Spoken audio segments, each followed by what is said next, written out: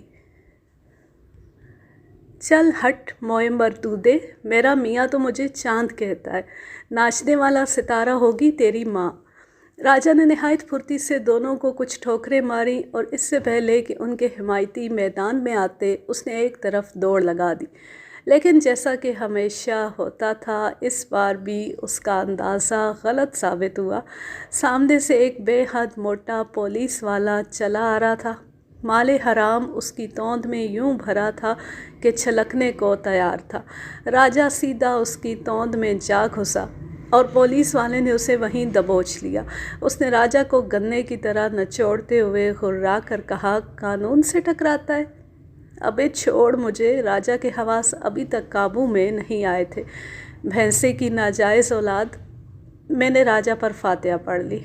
اس پر قانون سے ٹکرانے کا الزام تو لگ ہی چکا تھا، اب اس نے قانون کو گالی بھی دے دی تھی۔ اس سنگین جرم کی پاداش میں وہ پولیس مقابلے میں جاں بحق بھی ہو سکتا تھا۔ اس سے پہلے کہ قانون کا شکنجہ راجہ کو بالکل ہی نچوڑ دیتا اور وہ کل اسپتال کے ہڈی وارڈ میں لٹکا نظر آتا، میں نے دخل اندازی کی اور 100 کا نوٹ ہیڈ کانسٹیبل کے ہاتھ میں تھمایا اور اس کے عہدے کے ساتھ زیادتی کرتے ہوئے کہا، حوالدار صاحب، سالہ چریا ہے، بچپن سے دورے پڑتے ہیں، معاف کر دے۔ ابے مجھے بھینسے کی ناجائز اولاد کہہ رہا تھا، اس نے غرا کر کہا، لیکن 100 کا نوٹ غائب کر دیا۔ بنیے، برا تو بھینسے کو منانا چاہیے، میں نے دل میں سوچا اور منہ سے کہا، سرکار معاف کر دیں، پاگل ہے نا، بس منہ سے نکل جاتا ہے۔ میں نے دوسرا نوٹ دیا جسے اس نے مداری کی طرح غائب کیا اور راجہ کو میری ضمانت پر رہا کر دیا۔ سنبھال کر رکھ اس پاگل کو، کسی دن مارا جائے گا، اب میرے سامنے نہ آئے۔ نہیں آئے گا، آپ کے سامنے آنے سے بہتر ہے کسی روڈ رولر کے سامنے آ جائے۔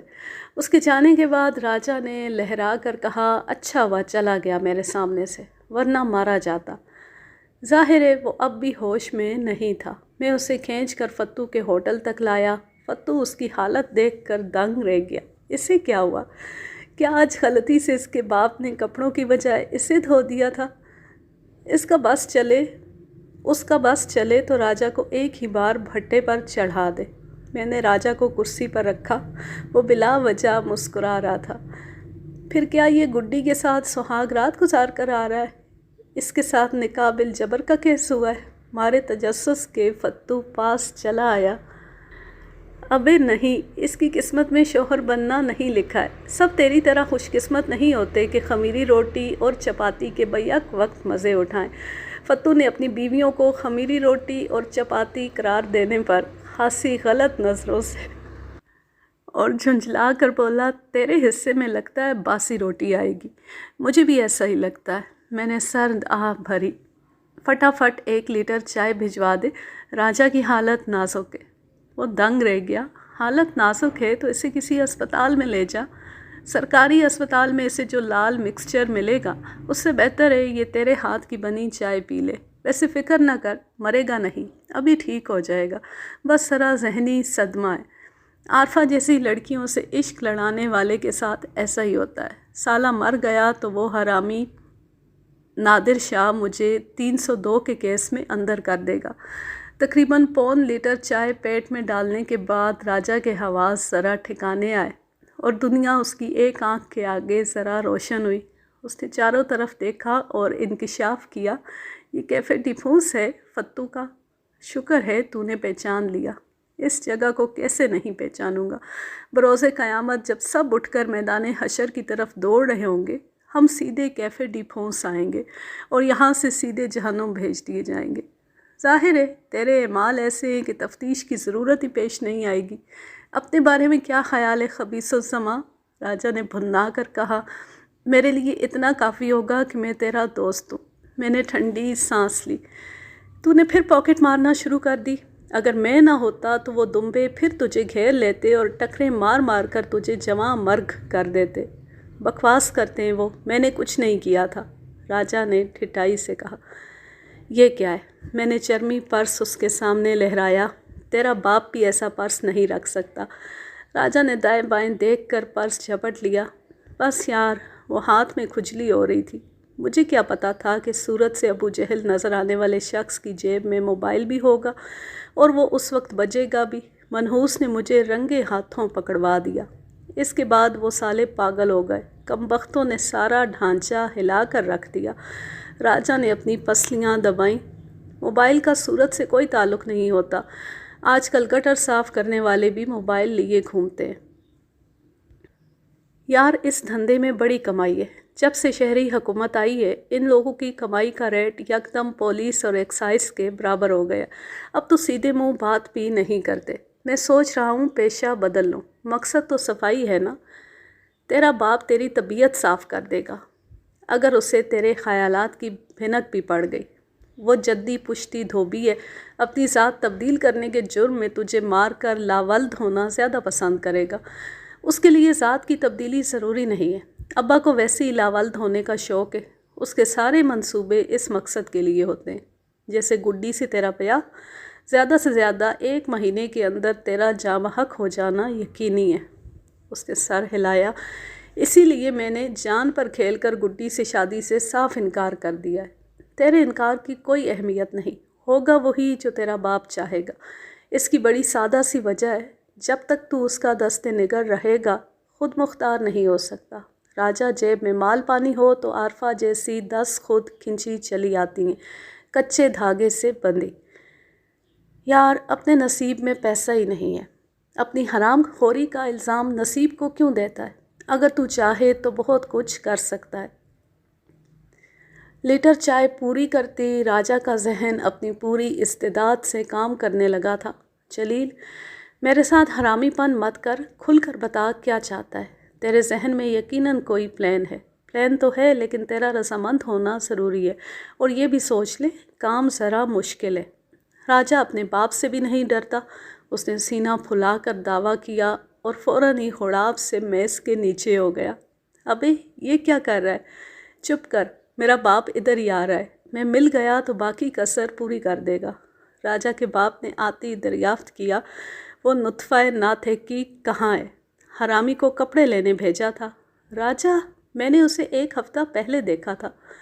یہ غلط بھی نہیں تھا، میں نے سچ مچ راجہ کو 1 ہفتہ پہلے دیکھا تھا۔ اس کے بعد کئی بار دیکھا تھا، لیکن یہ بات میں نے راجہ کے باپ سے نہیں کی۔ اس نے مشکوک نظروں سے میری طرف دیکھا۔ تو سچ کہہ رہا ہے نا؟ راجہ کی قسم۔ یہ دوسرا کپ کس کا ہے؟ میرا۔ میں 2 کپوں میں چائے پیتا ہوں۔ میں جا رہا ہوں، بعد نخواستہ اس نے اعلان کیا۔ وہ حرامی کہیں نظر آئے تو کہنا گھر آ جائے، ورنہ اس کی ٹانگیں توڑ دوں گا۔ وہ گھر آیا ہی نہیں تو ٹانگیں کیسے توڑو گے؟ اور ویسے بھی مجھے لگ رہا ہے وہ اس دنیا میں نہیں رہا۔ آخری بار نیٹی جیٹی کے پل پر ملا تھا، دنیا کی بے ثباتی کی باتیں کر رہا تھا۔ میں نے اخبار نہیں پڑھا، اس لیے کچھ کہہ نہیں سکتا کہ اس کا ارادہ کیا تھا۔ اتنا غیرت مند نہیں ہے، راجہ کے باپ نے جاتے ہوئے کہا۔ چلا گیا؟ راجہ نے میز کے نیچے سے سر نکالا، جیسے چوہا بل سے سر نکالا کرتا ہے کہ بلی ہے یا چلی گئی۔ باہر نکلا رستم کی اولاد، ابھی تو کسی سے نہ ڈرنے کا اعلان کر رہا تھا۔ یار بات یہ ہے کہ مجھے ابا کا ڈر نہیں ہے، اگر وہ مجھے پا لیتا تو مجھے کپڑے لینے جانا پڑتا۔ خیر چھوڑ ابا کو، یہ بتا کہ تیرے ذہن میں کیا ہے۔ یہ میں تجھے بعد میں بتاؤں گا، پہلے یہ بتا کہ تو بھوت پریت سے تو نہیں ڈرتا؟ کیا کسی بھوت سے واسطہ پڑنے والا ہے؟ ایسا ہی سمجھ لے، تجھے ایک عامل کا کردار ادا کرنا ہوگا۔ ہمیں جمی کی ایک کوٹھی میں بنا کرائے کے رہنے والے بھوت کو نکالنا ہے۔ یہ موٹا ہر بار تیرے ہاتھوں بے وقوف بن جاتا ہے، اس بار بھی بنے گا، پھر ہم اس کا کام بھی تو کریں گے۔ یعنی سچ مچ کسی بھوت کو بے دخل کرنا ہوگا۔ جلیل سوچ لے، کہیں یہ بھوت ہمیں اس دنیا سے بے دخل نہ کر دے، یہی تو مسئلہ ہے۔ دروغ برگردن جمی، سنا ہے بھوت نے 3 کرایہ داروں کو بے دخل کیا، جمی کی مرضی کے بغیر۔ جمی کا بڑا نقصان ہو رہا ہے، وہ منحوس شخص ہے ہی اس قابل، اس نے کبھی میرے ساتھ اچھا نہیں کیا، تیرے ساتھ کسی نے اچھا نہیں کیا، تو نے خود بھی اچھا نہیں کیا۔ سچ کہا تو نے۔ یہ بتا کہ جمی کے مکان کو بھوت سے پاک کرنے کی کوشش میں ہمیں کیا ملے گا؟ جمی سے کچھ ملنا تو دشوار ہے، لیکن نکلوایا جا سکتا ہے۔ دیکھ میرے یار، سیدھی سی بات ہے، جمی کو بے وقوف بنانا ہے، کیونکہ بھوت بھگانا نہ تیرے بس کی بات ہے اور نہ میرے بس کی۔ اس سے جو ملے خدا کا شکر ادا کر کے لے لیں گے، اور اسے لے کر خود 9 2 11 ہو جائیں گے۔ جمی اپنی رقم واپس نہیں مانگے گا، بابا جادو ہے، وہ اسے ملے گا تو مانگے گا۔ راجہ نے مشکوک نظروں سے میری طرف دیکھا۔ یہ بابا جادو کون ہے؟ کیا تو نے کوئی مرشد بھی بنا لیا؟ خدا نہ کرے جو میں تجھے مرشد بناؤں۔ راجہ کا منہ کھل گیا۔ تو مجھے یعنی مجھے بابا جادو بنائے گا؟ ہاں، تیرا دماغ خراب ہے، شنو نے بالکل چوپٹ کر دیا ہے۔ ہاں یہ تو ہے، لیکن صرف ایک معاملے میں۔ اس نے کچھ ایسا کیا ہے کہ مجھے دنیا میں کوئی اور لڑکی اچھی نہیں لگتی۔ باقی سارے معاملات میں میری عقل فرسٹ کلاس چلتی ہے۔ یہ جو نازو تھی وہ غزل بانو، پھر چاند بانو، اور سنا ہے تو رانی بھر بھی فریفتہ رہا ہے۔ ان میں سے کوئی میرے دل تک رسائی حاصل نہیں کر سکی جہاں شنو پہلے سے موجود ہے۔ اور ہمارا موضوع لڑکیاں نہیں بلکہ جمی ہے۔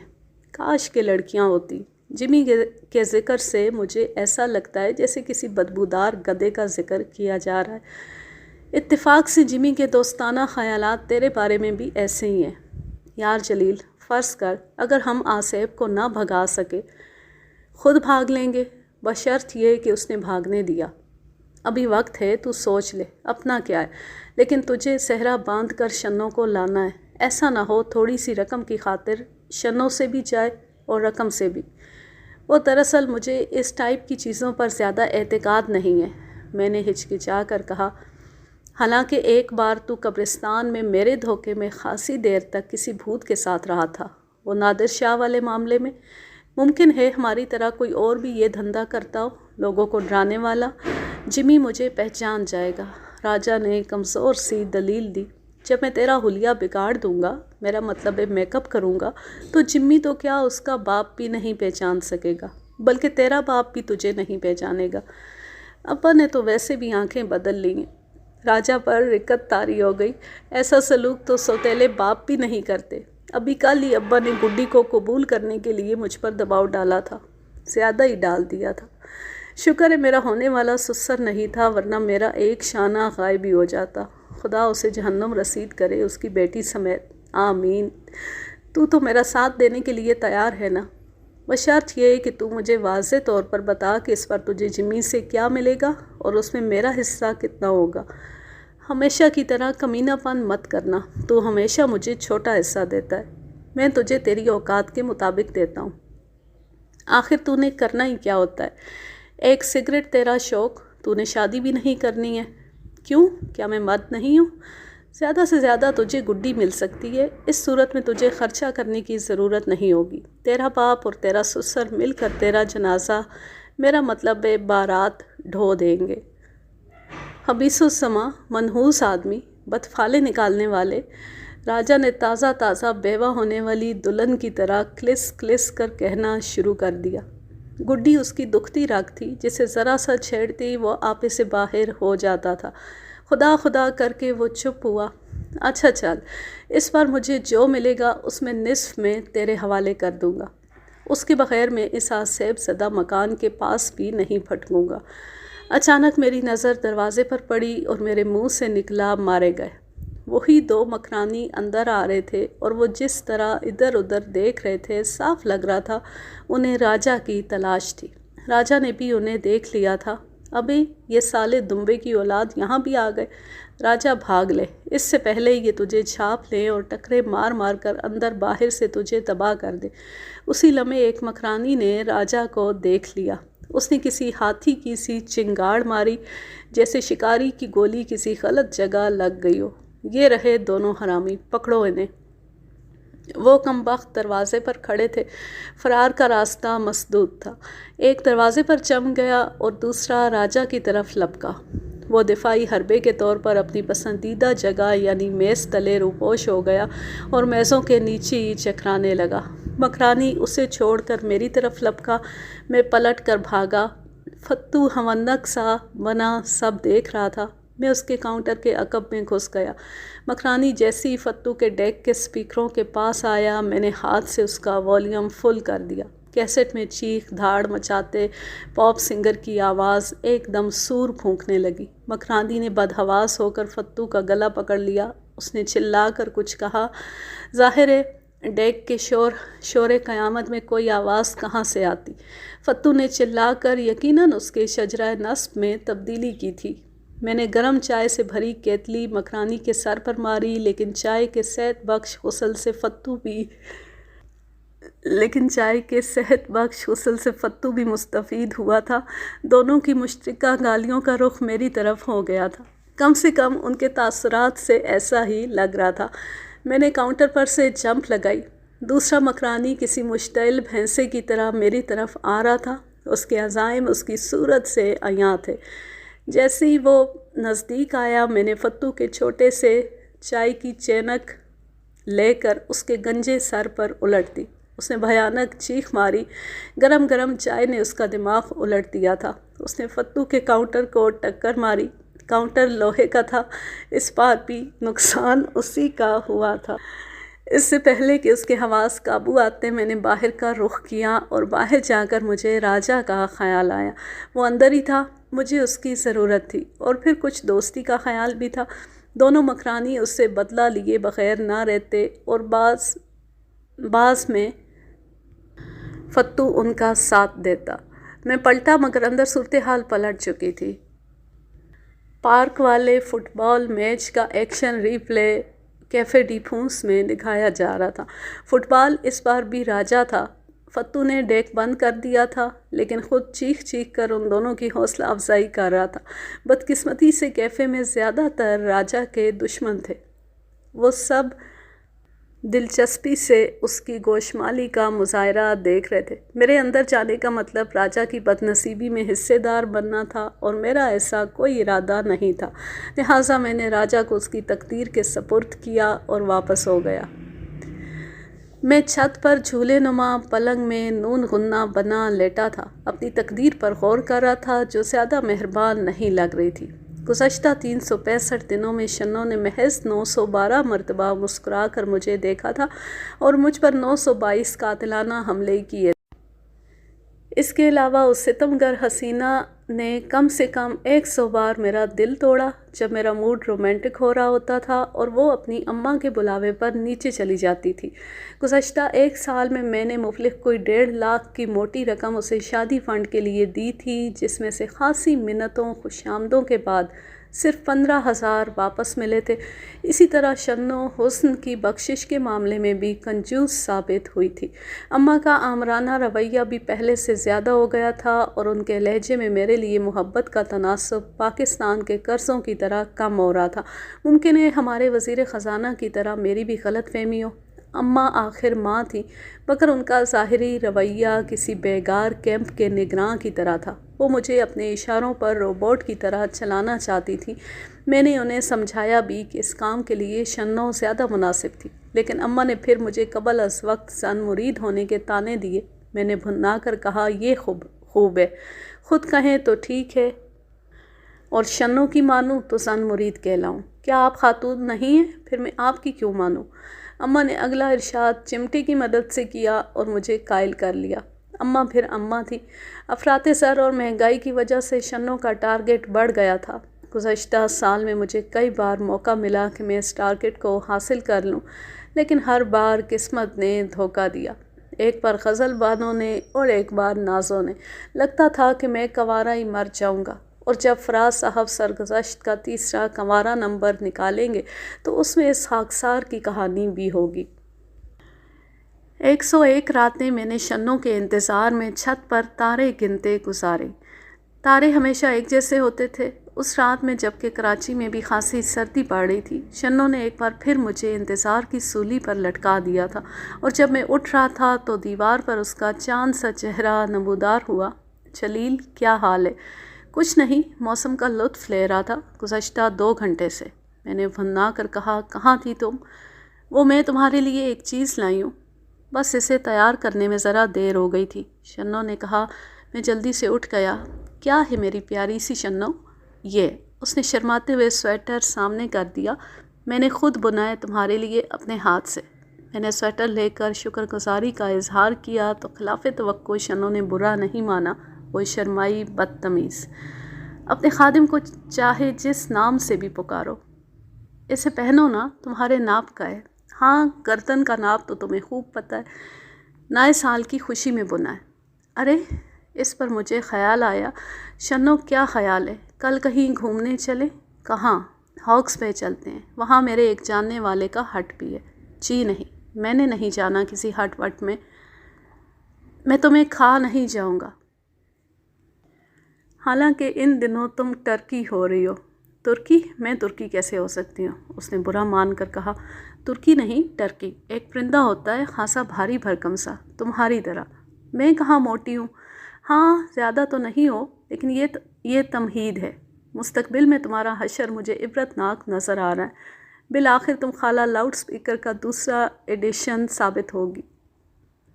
تم جلتے ہو میری صحت سے۔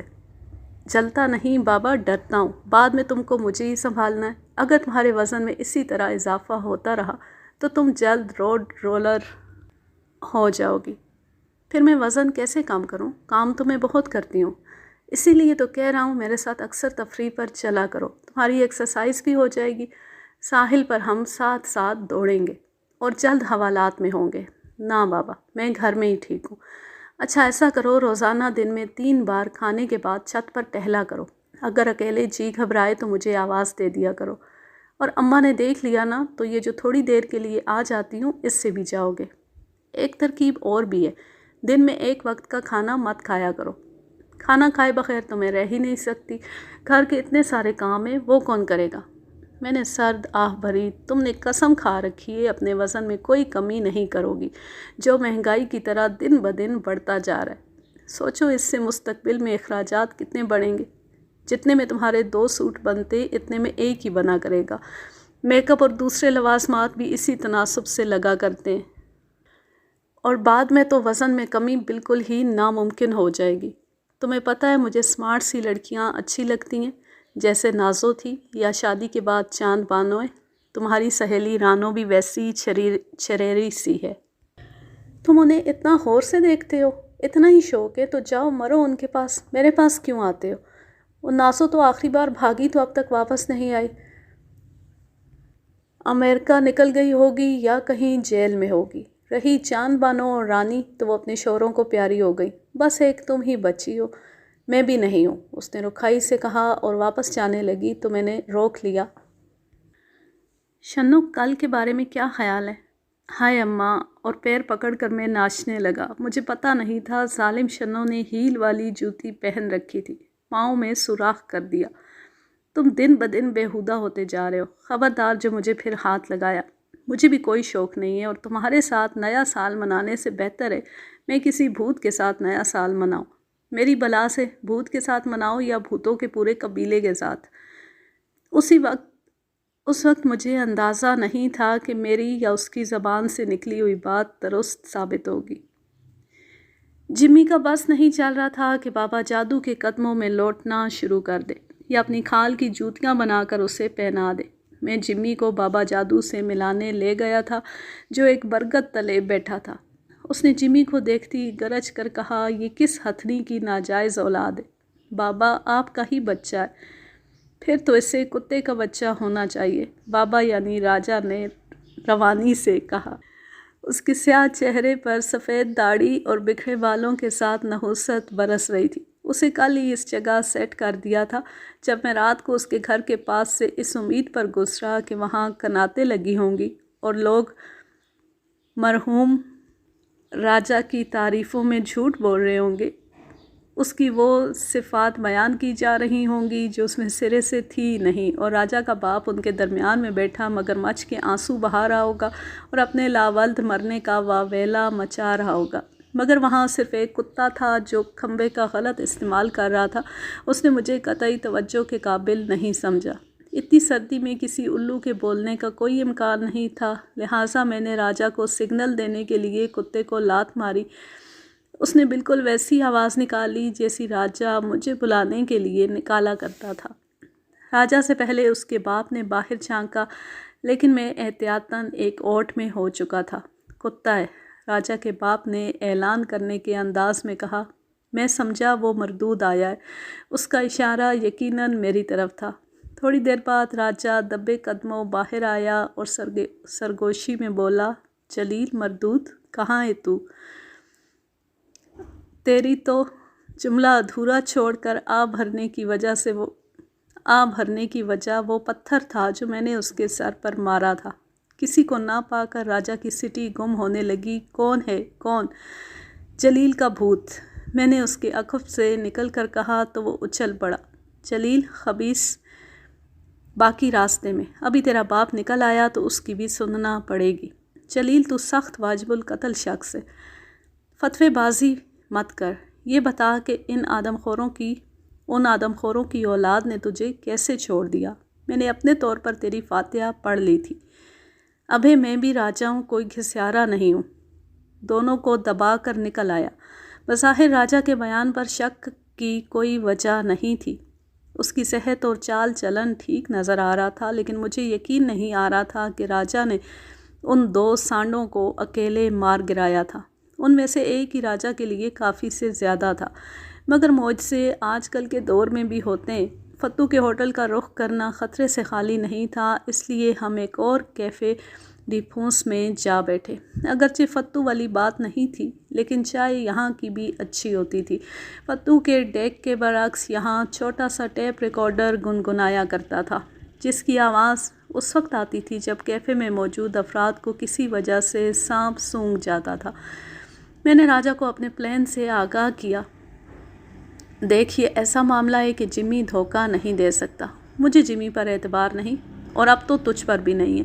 تو نے میرے ساتھ پچھلے کافی عرصے سے میرے دوستوں والا سلوک نہیں کیا، میں نے تیرے ساتھ بھائیوں والا سلوک کیا ہے، اس وجہ سے تجھے یہ غلط فہمی ہوئی ہے۔ ٹھیک ہے، میں تیار ہوں، لیکن اب کی بار میرے ساتھ دھوکہ ہوا تو؟ راجا نے ناقابل اشاعت الفاظ میں بتایا کہ اس صورت میں وہ میرے ساتھ کیا کرے گا۔ اس رات میں نے راجا کے ساتھ جا کر اس کے گیٹ اپ کا سامان لیا اور اسے وہ جگہ دکھا دی جہاں اسے اپنا اڈہ جمانا تھا۔ یہ عارضی اڈہ ہوتا، کیونکہ مقصد صرف جمی کو بابا جادو سے ملوانا تھا۔ اگلے روز میں نے صبح صبح راجا کو منہ اندھیرے لے جا کر اس اڈے پر بٹھایا۔ اس کا گیٹ اپ میں پہلے ہی کر چکا تھا، داڑھی اور بالوں کی وجہ سے اس کے حلیے میں 70% تبدیلی آ گئی تھی۔ رہی سہی کسر ایک مخصوص ربڑ پیڈ نے پوری کر دی جو راجا نے دائیں گال میں رکھا تھا۔ اس کی وجہ سے اس کا چہرہ ایک طرف سے ابھر گیا تھا، اس وجہ سے اس کی آواز بھی بدل گئی تھی۔ سچی بات ہے، اس حلیے میں راجا معمول سے زیادہ خوبصورت نظر آ رہا تھا۔ اس نے ایک میلا کچیلا کفن نما لباس پہن رکھا تھا، جس کے نیچے اس نے پاجامہ اور ٹی شرٹ پہن رکھی تھی۔ میں دوپہر کے قریب جمی کو لے کر اس کے پاس پہنچا تھا، جہاں پہلی کچھ عقیدت مند جمع تھے اور راجا سے اپنے مسائل حل کرا رہے تھے۔ راجا کے مزے تھے۔ ابھی وہ بریانی سے فارغ ہوا تھا اور فرنی کھا رہا تھا۔ ایک طرف تازہ سیب اور کیلے رکھے تھے، یقیناً راجا نے نقد نذرانے بھی وصول کیے ہوں گے۔ ہمیں دیکھتی ہی اس نے گرج کر باقی مریدوں کو دفع ہو جانے کا حکم دیا اور موقع سے فائدہ اٹھا کر جمی کو سنانے لگا۔ اس نے اپنی والدہ کے بارے میں راجا کا ریمارکس خندہ پیشانی سے سنا۔ اس وقت راجا اسے تخمِ شیطانی بھی قرار دیتا تو جمی قطعی برا نہ مناتا۔ وہ بھی میرے ساتھ راجا کے قدموں میں بیٹھ گیا اور اس کے پیر دبانے لگا۔ بابا، اس بیچارے کو ایک بھوت نے پریشان کر رکھا ہے۔ یہ تو خود بھوت کا بچہ ہے، اسے کہو دفع ہو جائے، ہمیں اس کی صورت سے نفرت ہو رہی ہے، کہیں ہم اپنے بھوتوں کو طلب نہ کر لیں۔ بابا اس پر رحم کریں، میں نے گڑ گڑا کر کہا، یہ میرا دوست ہے۔ یہ گینڈے کی اولاد تیرا دوست ہے؟ بابا نے تیسری مرتبہ جمی کے شجرہ نسب میں تبدیلی کی۔ لگتا تو نہیں ہے، یہ سوائے اپنے کسی کا دوست نہیں ہو سکتا۔ ہمیں اس کے باطن میں بھری کمینگی صاف نظر آ رہی ہے۔ بابا، آپ اس کی کمینگی کے بجائے اس کی مجبوری کو دیکھیں۔ میں نے بظاہر لجاجت اور در حقیقت دانت پیستے ہوئے کہا، راجا موقع سے فائدہ اٹھا کر جمی کو غیر ضروری طور پر رگڑ رہا تھا، وہ بدک بھی سکتا تھا۔ بعد میں یہ ہمارے ساتھ بھی ہاتھ دکھا سکتا ہے، ہمیں اس کا کام نہیں کرنا، راجا نے صاف کہہ دیا۔ میرے طوطے اڑ گئے۔ میں نے بمشکل راجا کی گردن دبانے کی خواہش پر قابو پایا۔ میں نے اس سے وعدہ کیا ہے کہ آپ اس کا کام کر دیں گے۔ اچھا، راجا نے بادلِ نخواستہ جواب دیا، اگر تو نے وعدہ کر ہی لیا ہے تو اب ہمیں کچھ کرنا ہی پڑے گا۔ بھوت کے بچے، آخر تجھے پیپل کے نیچے پیشاب کرنے کی کیا ضرورت تھی؟ کتے کی طرح کوئی کھمبا استعمال کرتا۔ راجا نے جمی کو مخاطب کر کے اس کی ولدیت میں چوتھی ترمیم کی۔ جمی کے ساتھ میں بھی بھونچکا رہ گیا۔ جمی کا بھاڑ سمو علی بابا کے غار کی طرح کھل گیا تھا۔ آپ کو کیسے پتہ چلا؟ اس نے ہونک بن کر پوچھا۔ بیٹے، ہمیں سب پتہ ہے تو نے کب کیا کیا اور کب کیا نہیں کیا۔ راجا نے ناقابل بیان کا ناقابل بیان الفاظ میں جمی کے متعدد ایسے افعال کا حوالہ دیا جن سے میں بھی واقف نہیں تھا۔ جمی کا پہلے تو شرمندگی سے اور پھر عقیدت سے برا حال ہو گیا تھا۔ اس نے بابا یعنی راجا کے گندے پیر پکڑ لیے۔ بس بابا، میں اپنا کام کروائے بغیر نہیں جاؤں گا۔ تیرا کام تو ہم اچھی طرح کریں گے۔ بابا، اس بھوت سے میرا مکان خالی کرا دیں، میں آپ کا شکر گزار رہوں گا۔ نہ بابا، ہمیں کسی کو بے گھر کرنے کا گناہ اپنے سر نہیں لینا۔ راجا نے عیاری سے کہا، ویسے بھی یہ آسان کام نہیں ہے۔ وہ آصف کوئی معمولی بھوت نہیں ہے۔ اسے تم بھوتوں کا رستم زماں سمجھو۔ کسی معمولی عامل کے بس میں نہیں کہ اس پر ایک نظر بھی ڈال سکے۔ اسی لیے تو آپ کے پاس آئیں۔ یہ آپ کی ہر خدمت کے لیے تیار ہے۔ سوچ لے۔ راجا نے جمی کو حقارت سے دیکھا، ایسا نہ ہو کہ بعد میں تم مکر جائے۔ ہمیں غصہ آ گیا تو تیرا کام خراب بھی ہو سکتا ہے۔ بھوتوں کی تعداد بڑھ سکتی ہے۔ ہمیں یہ بھی معلوم ہے کہ اس شہر میں تیری اور پراپرٹی کہاں ہے۔ نہیں، آپ سے دھوکہ کرنے کا تو میں سوچ بھی نہیں سکتا۔ اچھا، ہم کچھ سامان بتا رہے ہیں، اسے مکان پر پہنچا دے۔ ہم آج رات ہی چلہ کاٹیں گے۔ 2 کالے بکرے، کم از کم 1 من وزن کے، 1 من وزنی چاول اور اتنی ہی سندل کی لکڑی۔ اپنی فیس ہم بعد میں لیں گے۔ اپنی فیس بھی لیں گے؟ ہاں تو کیا تجھ جیسے حرام خور سے کوئی رعایت کریں گے؟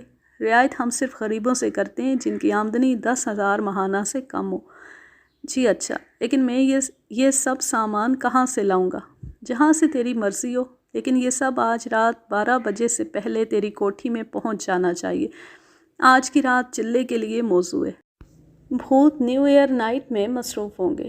New year night? کیا بھوتوں کا دل نہیں ہوتا؟ آخر انسان نے ساری عیاشیاں اپنے لیے کیوں مخصوص کر لی ہیں؟ جی، آپ نے ٹھیک کہا۔ جب بھوت ذرا موج میلے کے بعد مدہوش ہو جائے گا تو میں اسے آسانی سے قابو کر لوں گا۔ آج رات گزر گئی تو پھر کام بڑا مشکل ہو جائے گا، خرچہ بھی زیادہ ہو جائے گا، اور ہاں، 10 تولے خالص سونے کی ایک اینٹ بھی چاہیے۔ 10 تولے سونے کی اینٹ؟ جمی کا خون خشک ہو گیا۔ ہاں، سونا خالص ہونا چاہیے ورنہ بھوت قابو میں نہیں آئے گا۔ جی، لے آؤں گا، جمی نے بمشکل کہا۔ غالباً اس کا دل دھاڑے مار مار کر رونے کو چاہ رہا تھا۔ میں نے دل ہی دل میں راجا کو شاباش دی، وہ اپنا کردار بخوبی ادا کر رہا تھا۔ اور بیل کے بچے، اگر دل میں ہمارے بارے میں کوئی ایسا ویسا خیال آیا تو کام ہونا تو ایک طرف، تیرا باقی بیڑا بھی غرق ہو جائے گا۔ راجا نے ایک بار پھر اس کی ولدیت میں تبدیلی کی۔ بالکل نہیں بابا جی۔ واپسی پر جمی کے تاثرات سے لگ رہا تھا کہ وہ بابا جادو کے پاس جا کر پچھتا رہا ہے۔ میں نے اسے پکا کرنے کے لیے کئی ایسے عبرتناک واقعات سنائے کہ کچھ کمزور عقیدے کے لوگوں نے بابا کی کرامات پر شک کیا تھا۔ نہ صرف ان کی دنیا بلکہ آخرت بھی خراب ہوئی تھی۔ جمی سچ مچ ڈر گیا تھا۔ میں اس کے ساتھ لگا رہا اور قائل ہو گیا کہ دولت میں بڑی طاقت ہوتی ہے۔ شام سے پہلے 2 عدد کالے بکرے جو وزن میں کسی گدھے سے کم نہیں تھے، 1 من چاول اور 1 من سندل کی لکڑی بھی آ گئی۔ جمی نے صرافہ بازار سے سونے کی اینٹ لی۔ یہ تصدیق شدہ مہر والی اینٹ تھی جس میں خالص سونا ہوتا ہے۔ لاکھ کے قریب خرچہ کرتے ہوئے جمی کی حالت خراب ہو گئی۔ میں ہر بار اس کی ہمت بندھاتا تھا کہ ایک بار وہ بھوت دفع ہو جائے تو اتنا تو اسے کوٹھی کا ایڈوانس مل جائے گا، اپنا نقصان وہ 6 مہینے میں پورا کر لے گا۔ سامان لے کر ہم کوٹھی پہنچے تو اس پر پہلی نظر پڑتی میرا دل چاہا کہ فوراً سے پیشتر اپنا سامان لے کر وہاں سے 9 دو 11 ہو جاؤ۔ صورت سے ہی آصف زدہ نظر آتی تھی۔ اس کی تعمیر سرخ اینٹوں سے کی گئی تھی اور غالباً قیام پاکستان سے بھی پہلے کی گئی تھی۔ رنگ و روغن برسوں پہلے اتر چکا تھا۔ اس کے بعد جمی نے رنگ کرانے کی زحمت نہیں کی تھی۔ سامنے ایک اجڑا سا باغ تھا، اس کے ساتھ باغ میں جھاڑ جھنکاڑ میں گرگٹ کی نسل کے جانور دوڑتے پھرتے تھے۔ زنگ خورد لوہے کا پھاٹک خوفناک فلموں کی طرح چرچراہٹ کی بھیانک آواز سے کھلا تھا۔ میں اچھل پڑا۔ دراصل 3 مہینے بعد کھل رہا ہے نا، اس لیے۔ جمی نے معذرت کی۔ یار، یہ تو سچ مچ آصف زدہ لگ رہی ہے۔ کیا میں احمق لگ رہا ہوں جو جھوٹ موٹ کی کسی آصف کو بھگانے کے لیے اتنا خرچہ کروں گا؟ سوزوکی والا سامان دروازے پر اتار کر رخصت ہو گیا۔ بکرے خاصے صحت مند تھے اور ڈنر سے فارغ ہو کر جگالی کر رہے تھے۔ کوٹھی اندر سے تاریک تھی لیکن آدھے چاند کی روشنی کافی تھی۔ باہر اسٹریٹ لائٹس بھی جل رہی تھیں۔ میں بکروں کو کھینچ کر اندر لے گیا۔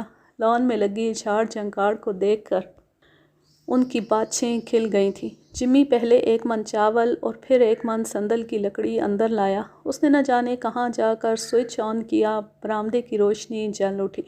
برآمدے میں ایک نسبتاً تاریک گوشے میں ایک سایہ دیکھ کر میری روح فنا ہونے لگی۔ بھوت پہلے سے ہی منتظر تھا۔ اس سے پہلے کہ میں راہ فرار اختیار کرتا، سایہ میری طرف آنے لگا۔ میری رہی سہی ہمت بھی جواب دے گئی تھی۔ میں نے خود پر لعنت بھیجی، لالچ میں مارا جا رہا تھا۔ ڈرو مت، سایہ نے دبی آواز میں کہا، یہ میں ہوں۔ راجا مردود، ابھی میرا ہارٹ فیل ہو جاتا۔ شنو ساری عمر تجھے بد دعائیں دیتی۔ ممکن ہے دعائیں دیتی، بیچاری کب تک انتظار کرے گی؟ تجھے کیا، گڈی بھی قیامت تک تیرا انتظار کر سکتی ہے۔ ہاں وہ کر سکتی ہے، کوئی اور احمق کہاں ملے گا اسے۔ تو کیسے آیا؟ جیسے سب آئے ہیں، ماں کے پیٹ سے۔ میرا مطلب ہے کوٹھی میں کیسے آیا؟ گستاخ، ہم سے سوال کرتا ہے؟ راجا نے ایک دم گرج کر کہا، یہ دروازے دیواریں ہمارا راستہ نہیں روک سکتی۔ غلطی ہو گئی بابا، میں نے اشارہ سمجھ لیا تھا۔ اس کی سزا بیچارے جمی کو مت دیجیے گا۔ بابا آپ؟ جمی آ کر بولا، اندر کیسے آئے؟ بس آ گئے، راجا نے شان بے نیازی سے کہا۔ سارا سامان اندر والے کمرے میں رکھ دے، بکرے یہاں برآمدے میں باندھ دے اور سونے کی اینٹ ادھر رکھ دے کسی کاغذ میں لپیٹ کر۔ ہم اسے ہاتھ نہیں لگاتے، یہ دوزخ کی آگ ہے۔ جمی نے بادل نخواستہ اینٹ نکال کر فرش پر رکھ دی۔ وہ پلاسٹک اور لیدر کے کیس میں تھی۔ بابا کیا اینٹ واپس مل جائے گی؟ مشکل ہے، اصل میں آصف کو بھگانے کے لیے نذرانے ضروری ہیں۔ آصف کو سونے کی کیا ضرورت ہے؟ جمی نے مشکوک لہجے میں پوچھا۔ تجھے کیا ضرورت ہے چڑیا گھر سے بھاگے ہوئے گدھے؟ اگر تجھے ہے تو بھوت اور جنات کو بھی ہوتی ہے۔ جب وہ زن اور زمین پر قابض ہو سکتے ہیں تو زر پر کیوں نہیں؟ جمی لاجواب ہو گیا۔ اب میرے لیے کیا حکم ہے؟ دفع ہو جا، اور کل 12 بجے سے پہلے اس کوٹھی کے پاس نہ پھٹکنا، ورنہ مارا جائے گا، بہت بری موت۔ تیرا سب ٹھاٹھ ادھر ہی رہ جائے گا، ساری دولت دنیا میں دھری رہ جائے گی۔ میں نہیں آؤں گا، اور اب 12 بجے سے پہلے نکل جا۔ ٹھیک 12 بجے ہمیں اپنے کام کا آغاز کرنا ہے۔ اور جلیل کیا یہ بھی جائے گا؟ ہرگز نہیں، یہ ہمارے ساتھ رہے گا۔ آصف کے ساتھ 12 راؤنڈ کے اس مقابلے میں ہماری مدد کرے گا۔ مقابلہ آصف سے ہے یا باکسر سے؟ اسے فائنل فائٹ سے کم نہ سمجھو، بلکہ ہماری تو جان بھی داؤ پر لگی ہے۔ تو نے صرف مال خرچ کیا ہے، اب دفع ہو جا۔ بابا کیا بکرے اندر لا کر باندھ دوں؟ اس پر بابا جادو نے اسے بکروں کے بارے میں ایک ناقابل اشاعت مشورہ دیا کہ اسے کہاں اور کس سے باندھنے چاہیے۔ جمی کا شبنم جیسا چہرہ چکندر کی طرح ہو گیا تھا۔ وہ فوراً ہی دفع ہو گیا۔ میں نے کھڑکی سے جھانکا، جمی سے کوئی بعید نہیں تھا۔ وہ چھپ کر دیکھتا کہ ہم کیا کر رہے ہیں، لیکن جمی کوٹھی کا گیٹ پار کر گیا تھا۔ میں نے جا کر گیٹ اندر سے بند کیا۔ اب کم از کم جمی اندر نہیں آ سکتا تھا۔ اگرچہ دروازہ اور دیواریں صرف چند فٹ اونچی تھیں، مگر جمی کے لیے اپنے 500 پاؤنڈ وزنی جسم کے ساتھ اسے عبور کرنا ناممکن تھا۔ میں واپس آیا تو راجا نے کوٹھی کا دروازہ اندر سے بند کر لیا تھا۔ میں نے اسے بجایا، دروازہ کیوں بجا رہا ہے تبلے کے بچے؟ اندر آ جا۔ اسے بند کر دیا ہے، اندر سے کھول۔ اندر سے؟ دروازہ کھلا ہے، بند ہے۔ میں نے دروازے پر لات ماری اور پھر پیر پکڑ لیا۔ یہ ٹھوس مہاگنی کی لکڑی کا بنا تھا۔ میں نے بند نہیں کیا، کنڈی کھلی ہے۔ میں بھنا گیا۔ پھر تیرے اس والد ثانی نے بند کیا جسے نکالنے کے لیے تو یہاں آیا ہے۔ جلیل مجھے تیری قسم میں نے بند نہیں کیا، راجا نے تشویش سے کہا اور دوسری طرف سے دروازہ کھولنے کی کوشش کرنے لگا۔ ابے زور لگانا، پرانا دروازہ ہے، بعض اوقات تیرے دماغ کی طرح جام ہو جاتا ہے۔ تو زور لگا دے اپنے چالو دماغ سے۔ 10-15 منٹ تک ہم دروازے کے ساتھ زور آزمائی کرتے رہے اور پھر تھکے ہوئے انداز میں بیل کی طرح ہانپنے لگے۔ راجا اب گھبرایا ہوا تھا۔ جلیل یہ کہاں لا کر پھنسا دیا ہے، اس نے رو دینے والے انداز میں کہا۔ مرتا کیوں ہے؟ ایک دروازہ ہی تو بند ہوا ہے، تو کوئی اور دروازہ دیکھ۔ میں بھی دیکھتا ہوں۔ میں کوٹھی کے دوسری طرف جانے کے لیے برآمدے سے اترا جہاں دونوں بکرے ایک دوسرے سے لگے کھڑے تھے اور اس وقت جگالی بھی نہیں کر رہے تھے۔